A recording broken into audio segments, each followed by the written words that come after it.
প্রত্যেকটা হাউস দখল হইয়া যাইতো, কথা সত্য। কাওয়াও কইছে না গণভবন দখল হইয়া যাইতো। কেরে কাওয়া ক্ষমতা ছাড়া হবু, এটা যদি গণহত্যার সাফাই হয় তাইলে 1971-এর 25শে মার্চ পাকিস্তানি সেনারা কি অপরাধ করেছিল, টিক্কা খান ইয়াহিয়া খান কি অপরাধ করেছিল? এই ক্ষমতা কোনো মতে ঠেকা দেওয়ার জন্য আগা এসেছিল মাত্র 11 জন জেনারেল। তাদের আমাদের চিনা রাখা দরকার দরকার না?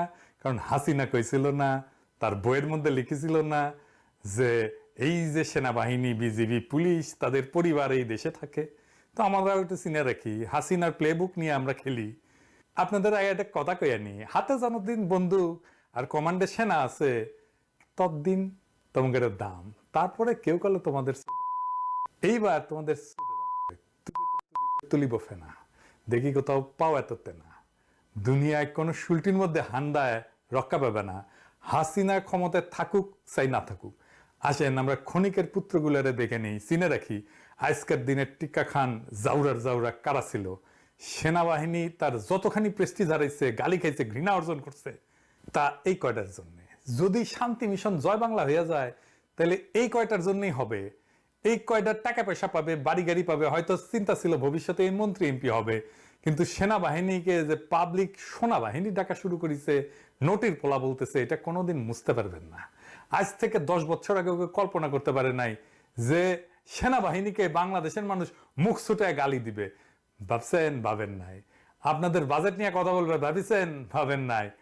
রিটায়ার করার পরে আপনি আর্মিত কাজ করেছেন, এটা বলতে পারবেন না। যাই হোক, জাউরাদের দেখি, জেনারেল ওয়াকারুজ্জামান ও গেলে হাসিনার আত্মীয় আর্মি চিফ, ওগুলা আর্মি চিফ হবার পারে না। কারণ শুনেছি, আমি সত্য মিথ্যা জানি না, যে হার্টের কোনো সমস্যা থাকলে নাকি আর্মি চিফ হওয়া যায় না। তো ওর নাকি হার্টের সমস্যা আছে, মানে ওর নাকি হার্টের মধ্যে কি কি লাগানো হয়েছে আর কি। আচ্ছা, 2 number lieutenant general Mujibur Rahman, quarter master general. আর 3 নাম্বার জাউরা lieutenant general Mohammad Shahinul Haque, chief of general staff, CGS বলে। এজ এ brigadier general Imran Hamid, commander 46 brigade. এ হচ্ছে ওই যে ওই কইছিল না নির্মূল কর্ম, ওই যে ওই হারামজাদা। এটা হচ্ছে brigadier general SM Zakaria Hossain, এটা কমান্ডার 14 স্বতন্ত্র ইঞ্জিনিয়ারিং ব্রিগেড। এরই লোকজন কলেছিল ওই যে এখানে একটা লাগানো, ওই যে বিদ্যুৎ চমকের লাগানো, এটা গেল ওর পোলাবান। Brigadier general Nazim, director military operations. Major general Mostasinul Baki, group commander, Bangladesh army aviation group. এই যে সমস্ত ইয়েগুলো উড়েছিল না, ওই যে ড্রোন ফ্রোন উড়েছিল না, এই হারামজাদা তুলিছিল। এটা হচ্ছে major general Shakil Ahmed, GOC Rangpur cantonment. আর এটা হচ্ছে major general Khaled Al Mahmud, GOC Bogura cantonment. হারামজাদা তুই আর জায়গা পেশ নাই, আমার বাড়ির যে বসিছু তুই, হ্যাঁ উঠি যে সামনেছু। 10 number major general Sheikh Sarwar Hasan, GOC Cox's Bazar cantonment. 11 number brigadier general Khaled Kamal, operation commander PGR। পাশার চামড়া তুলে নেওয়া হবে তোমাদের নোটির পোলারা। যদি সৈনিকেরা ধরে থাপড়ায় তাহলে আমরা ছেড়ে দিব। যাই হোক, কয়ে রাখলাম যে কাগেরে ধরা হবে সেটা আমরা লিস্টি করে রাখছি। দুনিয়ার কোথাও জায়গা হবে না। আর বাংলাদেশে তো হাসিনা চিরজীবন থাকবে না। হাসিনা জয় বাংলা হইলে তোমাদের কি অবস্থা হয় দেখবে। এবার আসেন, নতুন খেলা শুরু হয়েছে, সেটা দেখি। ভারত তার এ টিমকে পতনের হাত থেকে বাঁচানোর জন্য মাঠে নামেছে তার বি টিমের সদস্যদের। মার্কামারা ভারতীয় দালালদের নেতৃত্বে একটা তথাকথিত গণশুনানি কমিশন গঠন করা হয়েছে সারা দেশে চলমান হিংসাত্মক ঘটনাবলী তদন্ত করার জন্য। এর সভাপতি হইল বিচারপতি মতিন, আর সহসভাপতি সুলতানা কামাল। দুটোই মার্কামারা। আপনারা সুলতানা কামালরে চেনেন, কিন্তু মতিনের চেনেন না। আসেন, মতিন আসলে কে এটা আমরা একটু খুঁজে দেখি। হ্যাঁ, আপনি যদি এই দুইটার অতীত একটু ঘাটেন তাহলে পরিষ্কার হবে যে এই কমিশনের উদ্দেশ্য হইল হাজার হাজার ছাত্রদের হত্যা, জখম, নির্যাতন, জেল জুলুম, লাশ চুরি, কারফিউ দিয়া যে ইন্টারনেট বন্ধ করে তার আড়ালে খুনি হাসিনা যে মানবতা বিরোধী অপরাধ করেছে, স্নাইপার দিয়া মারিছে, তার থেকে তার দায় মুক্তি দেওয়া। কোন আন্তর্জাতিক তদন্ত বা জাতিসংঘের অধীনে তদন্তের সম্ভাবনা নস্যাৎ কইরা দেওয়া। একই সাথে একটা তদন্ত খেলা চালু কইরা আমাদের চলমান আন্দোলন থেকে জনগণের দৃষ্টি সরায় দেওয়া। হাসিনার এটা প্ল্যান। আপনি দেখবেন হাসিনা নিজেই তার মন্ত্রীদের বিরুদ্ধে তদন্ত দুদক লাগায় দেয়, তারপরে দুদক এসে কয় ঠিক আছে, কোনো সমস্যা নাই। বুঝেছেন? সবগুলা করেছে। এই যে ইয়ে আছে না, এই যে মাদারসোদ আলী, যে মোদাসের আলী আছে না, ওর পিছেও কিন্তু লাগাইছিল দুদক। তারপরে কইছে ক্লিন। বুঝছাও? এই যে বিচারপতি মতিন কে, এই হচ্ছে সেই কুলাঙ্গার যে বাংলাদেশের জাতীয়তাবাদের অন্যতম প্রধান প্রতীক আমার দেশ পত্রিকার সম্পাদক ডক্টর মাহমুদুর রহমানকে ভিত্তিহীন মামলায় আইনে যে সর্বোচ্চ সাজার বিধান আছে না, তার চেয়ে অধিক সাজা প্রদান করছিল।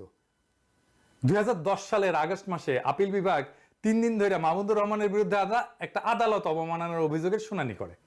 আদালতের যে বেঞ্চে শুনানি হয় তার 2 নম্বর বিচারক ছিল মতিন। এর মধ্যে সবগুলো আছে, কিন্তু ওই যে খাইরুল আছে না, এরা হারামজাদা শুয়ারের বাচ্চা, আর আছে না ওই যে মিজান, এই যে আমাদের সিনহা, ও কলে ছিল, সব কয়টা মার্কা মারাগুলো ছিল। এই যে দেখেন, এই যে রাইট ট্রান্সক্রিপ্ট, হ্যাঁ, এই যে মতিনের নাম প্রথম পাতায়, প্রধান বিচারপতির পরেই। শুনানির সময় মতিনের আচরণ সম্পর্কে মাহমুদুর রহমান একটা বই লিখেছিল, জেল থেকে জেলে। ওই বই থেকে আমি একটু পড়ি। হ্যাঁ, শুনানির প্রথম দিন থেকে বিচারপতি এম এ মতিন, বিচারপতি এ বি এম খায়রুল হক এবং বিচারপতি এস কে সিনহার আক্রমণাত্মক ভূমিকা লক্ষণীয় ছিল। প্রধান বিচারপতি মোহাম্মদ ফজলুল করিম মাঝে মাঝে মন্তব্য করছিলেন। বিচারপতি শাহ আবু নাইম মমিনুর রহমান গম্ভীর মুখে কেবল শুনেই গেছেন। বিচারপতি এম এ মতিন গত 3 দিনে অন্তত 12 বলছেন সংবাদ সত্য না মিথ্যা এটা বিচার্য বিষয় না, সংবাদ প্রকাশ করায় আদালতের কোনো অসম্মান হয়েছে কিনা সেটাই মূল প্রশ্ন। কথা বলার অনুমতি পেয়ে স্ট্যান্ডের দিকে এগোচ্ছি আর ভাবছি সূচনাতে আদালতের মনোভাব স্পষ্ট। মাইক স্ট্যান্ডে কাগজপত্র রাখার জায়গায় আমার দলিল দস্তাবেজ ঠিক মতো রাখতেও পারিনি। দ্বিতীয় দফার আক্রমণ এলো। এবারের লক্ষ্য আমি। বিচারপতি এম এ মতিন অনেকটা ধমকের সুরে বললেন, লিখিত এফিডেভিটের বাইরে আমি কোনো কথা বলতে পারবো না। এই আঘাতের জন্য প্রস্তুত ছিলাম না। বেঞ্চ থেকে অপমানের চূড়ান্ত করা হলো আমাকে। আমি নিজেকে এই সেই মনে করি। সম্পাদক হওয়ার কি যোগ্যতা আছে আমার? আমি অ্যাপ্রেন্টিস সাংবাদিক হওয়ার জন্য কখনো পরীক্ষা দিয়েছি কিনা? আমার তুচ্ছ শিক্ষা দীক্ষা। আমি এতই অভব্য যে বিচারপতিদের নামের আগে মাননীয় লিখতে হয় তাও জানি না। সাংবাদিকতা না জানা আমি একজন চান্স বা দৈবক্রমে সম্পাদক, চান্স এডিটর। এই যে কইছিলে হারামজাদা কইছিল মতিন। ইত্তেকার আক্রমণে ধূলিসাৎ করে দেওয়া হলো আমাকে। বিচারপতি এম এ মতিন রুলিং দিলেন, আদালত অবমাননার মামলায় সত্য কোনো কৈফিয়ত না, ট্রুথ ইজ নো ডিফেন্স। মানে সত্য এইটা কোনো কৈফিয়ত হইতে পারে না, এটা কইছে এই আরামজাদা। বেঞ্চের বৃদ্ধপ্রাপ্তক মন্তব্যে হাসির তোরে আমার ক্ষীণ কণ্ঠ চাপা পড়ে গেল। চারপাশ থেকে আঘাতের পর আঘাত ঠেকানোর ব্যর্থ চেষ্টায় শেষ পর্যন্ত পরাজিত হতেই হলো। চরম বৈরী পরিবেশে কেবল মনের জোরে টিকে থাকা অসম্ভব বোধ হলো। গভীর হতাশায় নিমজ্জিত হলাম। এই বৈরী আদালত মাহমুদুর রহমানকে 6 মাসের কারাদণ্ড, 1 লাখ টাকা জরিমানা, অনাদায়ে আরো 1 মাসের জেল এই রায় দেয়। বাংলাদেশের ইতিহাসে এর আগে কাউকে মানহানির মামলায় এইরকম দণ্ড দেওয়া হয়নি। বিচারপতি নামধারী এই মতিন এই অভূতপূর্ব দুষ্কর্মের অন্যতম কারিগর ছিল। আদালত অবমাননা মামলায় 1 লাখ টাকা জরিমানার বিধান আমাদের দেশের আইনে নাই। এই মতিন গং আইনের বাইরে যায় তাকে জেল ছাড়াও নজিরবিহীন ভাবে 1 লাখ টাকা জরিমানার সাজা দিছিল। এর কারণ হিসেবে মতিন গং বলছিল এটা করা হয়েছে আদালতের অন্তর্নিহিত ক্ষমতা বলে, যেটা সম্পূর্ণ মিথ্যা। প্রচলিত আইনের সীমানার বাইরে গিয়া কাউকে অতিরিক্ত শাস্তি দেওয়ার ক্ষমতা আদালতের নাই। অথচ প্রধান বিচারপতি হওয়ার ইঁদুর দৌড়ে খুনি হাসিনাকে তোষামত করার অসুস্থ বাসনা থেকে এই কুলাঙ্গার তার সহযোগীরা ডক্টর মাহমুদুর রহমানকে কেবল শুনানি চলাকালে অপমান করে নাই, অন্যায় শাস্তি দেয় নাই, উপরন্ত আইন বহির্ভূতভাবে অতিরিক্ত সাজা দিছে। তো মাহমুদুর রহমানের দোষ কি? মাহমুদুর রহমানের দোষ ছিল একটাই, সেটা হলো উনি একজন সাচ্চা জাতীয়তাবাদী হিসেবে সবসময় ভারতের আধিপত্যবাদের বিরুদ্ধে সোচ্চার ছিলেন। ভারতের সেবাদাসরা তাই তাকে শাস্তি দিতে মরিয়া হইয়া যায় এবং শেষ পর্যন্ত তারা দেশ ছাড়া করে। তার উপরে হামলা হয় আদালতের প্রাঙ্গণে। মতিন আসলে সেই দিল্লি দাস দলেরই এক প্রধান পান্ডা। নরকের কীট এই বদমাইশ মতিন এখন আসছে বালের গনেরিয়া কমিশন নিয়া। এই গনেরিয়া কমিশন তো হোগা দিয়ে হামলায় দিব শুয়ারের বাচ্চা। এই গনেরিয়া কমিশনের দ্বিতীয় পান্ডা হইল খুনি হাসিনা তথা ভারতের অন্যতম শিষ্য স্পেন্সার সুলতানা কামাল। এর সম্পর্কে আর কিছু বলি না, আপনারা জানেন।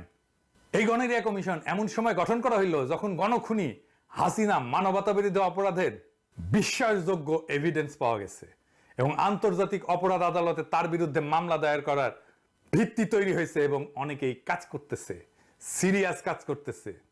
ইতিমধ্যে আমরা কয়েকজন আন্তর্জাতিক বিশেষজ্ঞদের সাথে প্রাথমিক আলাপ করছি এবং তাদের পরামর্শ মোতাবেক তথ্য প্রমাণ সংগ্রহ করা শুরু করছি। আমি নিজে আপনাদের অনুরোধ করছি তথ্য প্রমাণ পাঠাতে, অন্যরাও করছেন। এই গনেরিয়া কমিশন প্রবাসী বাংলাদেশিদের এই উদ্যোগ নস্যাৎ করার জন্যই গঠন করা হয়েছে। আমরা শুনলাম না এত গুরুত্বপূর্ণ উদ্যোগ না হইতেছে, প্রকাশ্যে কোনো আলোচনা হইল না। হঠাৎ করে সুলতানা কামাল আর ফটকা মতিন হাজির হইল এই কমিশন নিয়ে। ছাত্রদের উপরে সীমাহীন বর্বর আক্রমণের 2 সপ্তাহে কিন্তু তাদের কোনো আওয়াজ পাওয়া যায় নাই। কোথায় ছিল তারা? যখন খুনি হাসিনার বাহিনীরা ছাত্রদের ভিনদেশি হানাদারদের মতো হামলা কইরা খুন জখম করতেছিল, ব্লকরেট করতেছিল, তারা এই বালের কমিশনটার নাম দিল জাতীয় কমিশন। জাতির সাথে কথাবার্তা নাই, জাতি জানতেও পারলো না, কিন্তু জাতির নামে কমিশন হয়ে গেল। কি চমৎকার কথা! একেবারে খুনি হাসিনার দামি নির্বাচনের মতো। আমরা খুব ভালো করে বুঝি যে এই দামি গণেরিয়া কমিশনের আসল মতলব হইল এর মাধ্যমে খুনি হাসিনা আর তার নেতৃত্বে সংগঠিত মানবতা বিরোধী অপরাধের দায় চাপাইয়া দিবে অন্যের উপরে। আমরা এই কমিশনের বিভিন্ন পদে যাদের নাম দেওয়া হয়েছে তাদের আহ্বান জানাই, তারা যেন এই দুষ্ট উদ্যোগ থেকে নিজেদের নাম প্রত্যাহার করেন, না হইলে গণদুশ্মন হিসেবে বিবেচিত হবেন। তারা যদি প্রকৃতই বাংলাদেশের চলমান মানবতা বিরোধী অপরাধের তদন্তে পজিটিভ ভূমিকা রাখতে চান, তাহলে আন্তর্জাতিক অপরাধ আদালতে মামলা দেওয়ার যে প্রক্রিয়া প্রবাসীরা ইতিমধ্যে শুরু করছেন, সেই উদ্যোগে সামিল হওয়ার আহ্বান জানাই।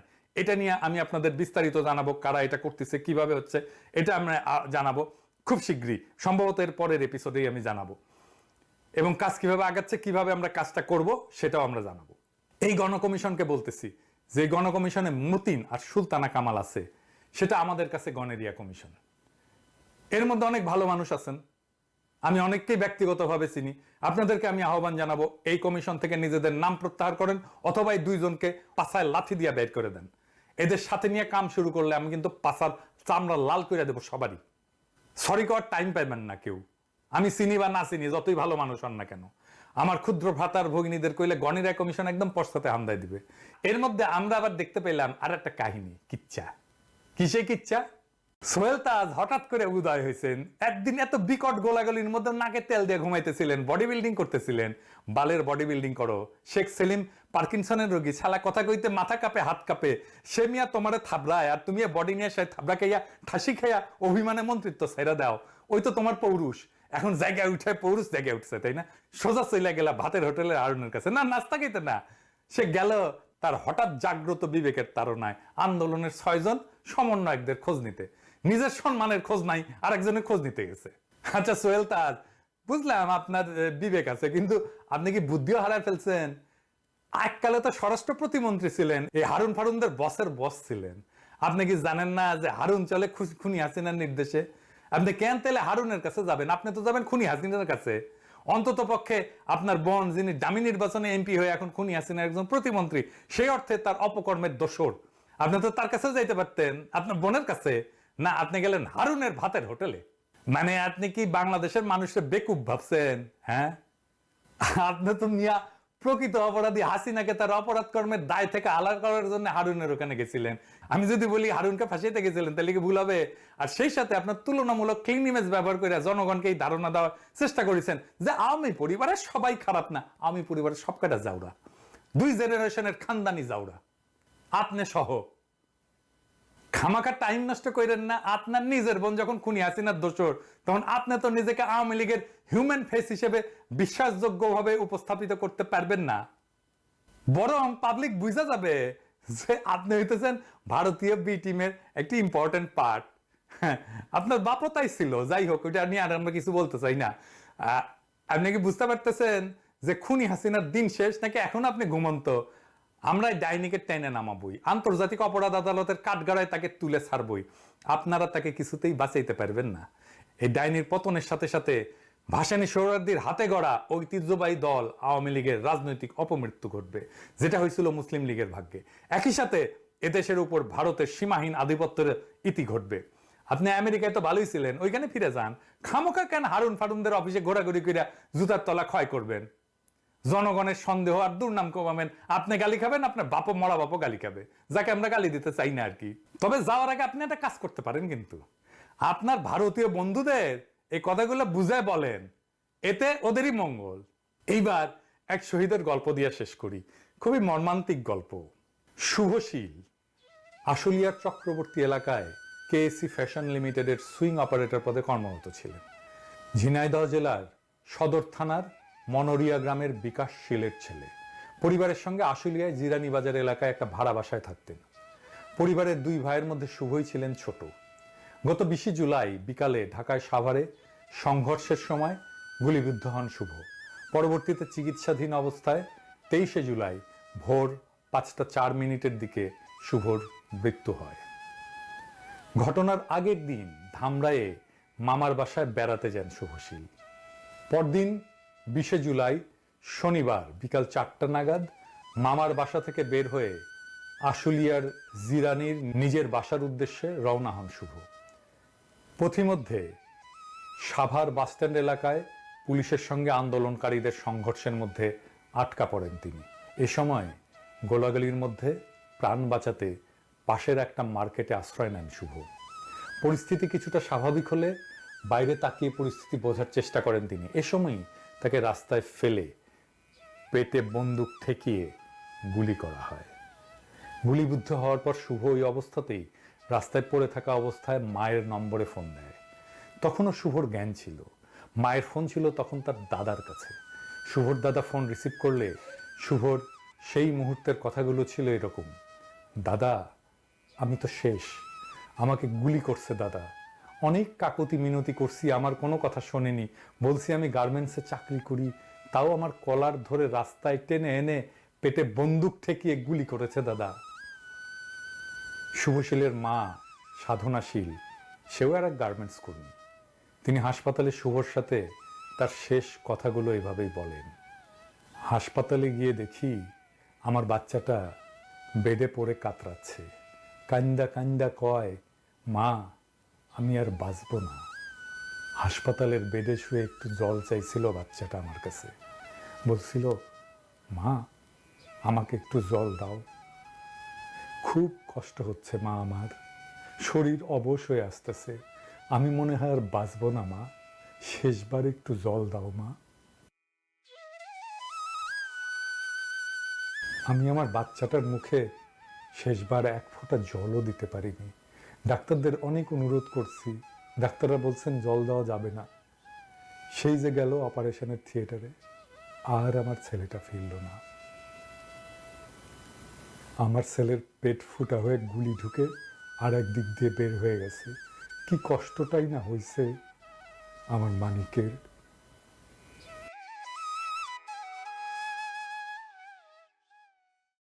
এমন হাজারো গল্প আমরা শুনব এক রাক্ষসীর ক্ষমতা লিপ্সার জন্যে, শুধু তার অবৈধ ক্ষমতা টিকায় রাখার জন্যে এইভাবে বারে বারে বাংলাদেশ ভাসবে রক্ত নদীতে। তবুও দখল করে থাকা অবৈধ ক্ষমতার মস্তদে বসে সেই রাক্ষসীর মৃত্যু ক্ষুধা শেষ হবে না। 1971 ইয়াহিয়া খানের ছবিকে রাক্ষস বানিয়ে আমাদের পূর্বপুরুষেরা চেপেছিল এক অমর পোস্টার: এই জানোয়ারদের হত্যা করতে হবে। আজ 2024-এ আমরা আবার এই রাক্ষসীর সামনে এই রাক্ষসীকে নিশ্চিহ্ন করতে হবে। ইনকিলাব জিন্দাবাদ।